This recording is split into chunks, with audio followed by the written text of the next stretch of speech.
بالله من الشيطان اللعين الرجيم. بسم الله الرحمن الرحيم وبه نستعين. أما بعد فقد قال الله تبارك وتعالى في كتابه المجيد وفرقانه الحميد وهو قوله الحق. بسم الله الرحمن الرحيم والذين جاهدوا فينا لنهدينهم سبلنا. سب سے پہلے آپ کی خدمت میں سلام عرض کرتا ہوں اور خدا کا لاکھ لاکھ شکر ہے کہ نگر کے حضور عوام سے مخاطب ہونے کا شرف ابھی حاصل ہو رہا ہے اور لب کشائی کا موقع مل رہا ہے. وقت کی دامن میں گنجائش بھی نہیں ہے، لیکن انتہائی اختصار کے ساتھ آپ کی خدمت میں چند رائز عرض کروں گا. انشاءاللہ ہمارے پاس واضح ہوگی 70 سالوں سے 72 سالوں سے جو لوگ سیاست کے نام سے آئے ہیں ان سے زیادہ چند سالوں کے اندر جو کام ہم نے کیا ہے وہ ہم جب بتانا شروع کریں گے 70 سالوں سے کام کرنے والوں کا منہ بند ہو جائے گا. خدا کا لاکھ لاکھ شکر ہے کہ آج گندم بھی جو آپ کھا رہے ہیں اس میں بھی ہمارا حصہ ہے. ہمیں پاکستان میں دیوار سے لگانا چاہتے تھے کیونکہ پاکستان ہم نے بنایا اور پاکستان کو ہم نے بچانا ہے. درد ہمیں ہے، لیکن کوئٹہ سے لے کر پارچنار سے لے کر اور ریائی خان سے لے کر شکارپور سے لے کر ایسی ایک حالت آئی تھی کہ مسکون کے اندر ہمارے 20 افراد جوانوں کو قتل کر کے کہا کہ اگر کوئی کفن دے گا، کوئی اگر قبر بنائے گا، اگر کوئی غسل دے گا اس کو بھی ہم قتل کریں گے. اور اس حالت پر ہم آئے تھے کہ پاکستان کے اندر ہمیں دیوار سے لگانا چاہتے تھے، فرقواریت کو عروج پر لے جانا چاہتے تھے. آج میں تبریک عرض کرنا چاہتا ہوں کہ پاکستان میں سب سے بڑا کام ہم نے یہ کیا کہ فرقواریت کی فضا کو ہم نے دفن کیا ہوا ہے. واللہ آج آپ یاد رکھیں جو لوگ اہل سنت کا لبادہ پہن کر سنیوں کو بھی مسلمانوں کو بھی شیعوں کو بھی دھوکہ دے رہے تھے، فراڈ کر رہے تھے ہم اہل سنت ہیں، تو ہم نے 73 فرقوں کو اکٹھا کر کے 2 حصوں میں ابھی تقسیم ہو گئے ہیں، یا یزیدی ہے یا حسینی ہے. اللہ یا یزیدی ہے. اور میں اس لیے کہتا ہوں ہمارے فقہا نے، ہمارے مجتہدین نے کہا کہ اہل سنت کو بھائی مت کہو، یہ اہل سنت کی توہین ہے، بلکہ اہل سنت ہماری جان ہے. آج ہم سے زیادہ ان یزیدیوں کا مقابلہ یہی ہماری جان ہے وہ کر رہے ہیں، تو آپ جانتے ہیں. اور اس تقاضا ان حالات میں ہم نے جا کر اہل سنت کے ساتھ کانفرنس کی، ان کے ساتھ ہم بیٹھے اور وہ سب کے سب کہتے ہیں ہم حسینی ہیں. اب یزیدی اور وہ بھی ایک بہت چھوٹا سا گروہ تھا جو دھوکہ دیتا تھا، فراڈ کرتا تھا کہ ہم اہل سنت ہیں. اب اہل سنت نے کہا تو نہ اہل سنت ہے، نہ تو شیعہ ہے، نہ کوئی 73 مالکی ہے، نہ تو حنبلی ہے، نہ تو شافعی ہے، تو امریکہ کے دسترخوانوں پر بیٹھ کر چوسنے والے غلام ہو اور ہم آپ کو آشکارا کریں گے.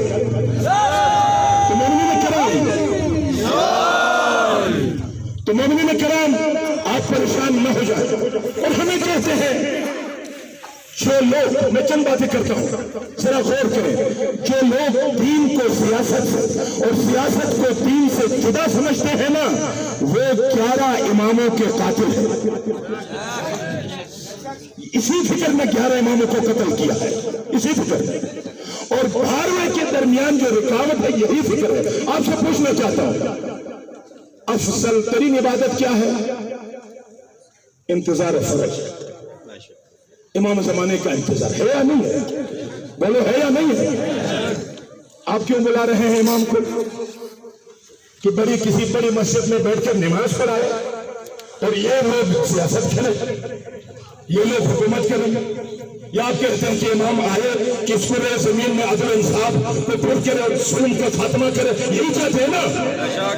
تو یہ کیسے ممکن ہے کہ اس کے لیے راستہ ہم فراہم کرنے کے لیے، مثلا ہم معصوم تو کوئی نہیں ہے، 4 برے ہیں، ان میں سے ایک 9% برا ہے، ایک 70% برا ہے، ایک 20% برا ہے، کیونکہ معصوم نہیں ہے۔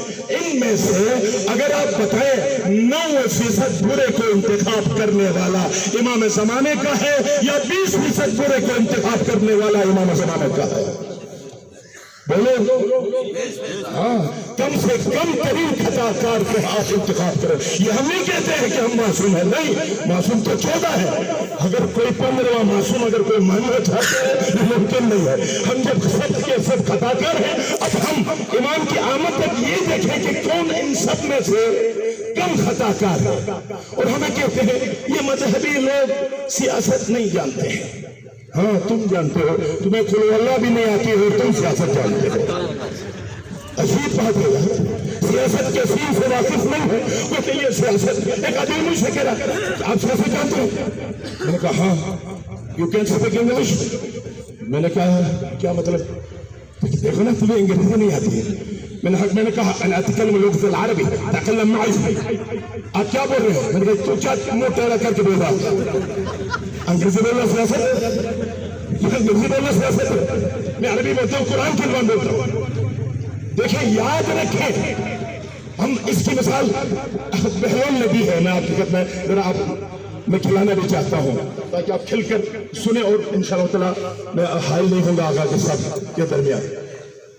بہلول میں ان کو جواب دے رہا ہوں۔ دیکھیں پنجاب میں ایک ایم این اے تھا، ایک کے نیچے ہم حکومت میں ہیں، ایم این اے تھا۔ اس ایم این اے کے پاس کوئی، میں خود موجود تھا، میں شاہد فاروق آباد میں جب میں 5 سال رہا ہوں، ایم این اے کے پاس ایک آدمی آیا اور کہا کہ میرے بیٹے کو نوکری دلاؤ، ہم نے ووٹ آپ کو دیا۔ پھر تعلیم، کہا کہ بی اے۔ یار کم از کم میٹرک تو کراؤ نا، بی اے کر کے آتے ہو۔ اس ایم این اے نے سمجھا ہے کہ بی اے میٹرک سے کم ہے، اور ساتھ ساتھ کہتے ہیں بی اے مت کہو، اے بھی ہوتا ہے۔ انہوں نے سمجھا شاید یہ بی اے بھی الٹا بول رہا ہے۔ عجیب لوگ ہیں یہ لوگ، اور یہ ہمارے اسمبلی میں بیٹھے ہوئے ہیں، اور تم کہتے ہیں ہم نے بڑا کام کیا۔ ہاں یہ کام کیا تم نے، اسمبلی کو اس کے بھیجا جو علم سے آ رہی ہے، جو تقویٰ سے آ رہی ہے، جو انصاف سے آ رہی ہے، جو کچھ بھی نہیں جانتا ہے، اپنا پیٹ بھرنا جانتا ہے، ان کو اسمبلی میں بھیجنے والا کبھی امام زمانے کا منتظر نہیں ہو سکتا۔ اس کا جواب کیا ہے ہمیں کہ تم سادہ ہو، تم کچھ نہیں کر سکتے ہو۔ ہاں ہم نے دیکھو کیا نہیں کیا۔ آج ٹرمپ کس سے پریشان ہے؟ دینی سیاست سے پریشان ہے۔ آج ٹرمپ کو جو بخار آتا ہے نا، کس سے بخار آتا ہے؟ ان حکمرانوں سے نہیں، دینی سیاست سے اتنا خائف ہے۔ سلیمانی کو کیوں شہید کیا؟ دیکھیں اس نے 70 وزراء کے بعد ٹرمپ کے ٹیبل پر جو فائل جاتی تھے نا، ٹرمپ نے جو فائل کھولی، اندر ایک تحریر لکھی ہوئی ہے، اس میں لکھا ہوا ہے اے ٹرمپ خبردار میرے رہبر کے بارے میں بکواس مت کر، یہ رہبر جتنا تیرا قریب ہے سلیمانی کا ہاتھ بھی تیرے قریبان کا قریب ہے۔ یہ سیاست نے آج دنیا کو پریشان کیا ہے۔ آپ یاد رکھیں دینی سیاست، ان کو میں جواب دینا چاہتا ہوں۔ بہلول کو بھی کسی نے پاگل سمجھا تھا، بس آپ کی زحمت تمام۔ بہلول سے کہا، ایک بہلول میں کہیں سونے کی 3 ڈالیاں ملی کسی خرابے سے، کھیل رہا تھا تو ایک مکار آ گیا، یہ سیاسی، السلام علیکم، پہلے پوچھا کہ یہ جانتا ہے یا نہیں جانتا ہے کہ یہ کیا ہے؟ کہا مٹی، مٹی، صرف مٹی۔ کہا کہ مجھے دو گے؟ کہ نہیں۔ کہا یہ قیمتی ہے؟ بہلول نے پوچھا نہیں قیمتی نہیں ہے۔ تم کیوں لینا چاہتے ہو؟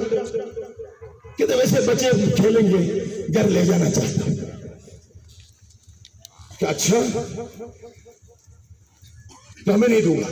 کیا اہل بیت کریم تھے، تم اہل بیت کی بات کرتے ہو، یہ مٹی نہیں دے رہے ہو ہمیں؟ بہلول نے کہا دوں گا، ایک شرط ہے۔ شرط کیا ہے؟ شرط یہ ہے کہ ایک ڈالی پہ 10 دفعہ گدے کی آواز نکالے، آنکھ یہ کوئی اچھی شرط نہیں ہے، لوگ دیکھیں گے، کیونکہ میں نہیں دیتا ہوں۔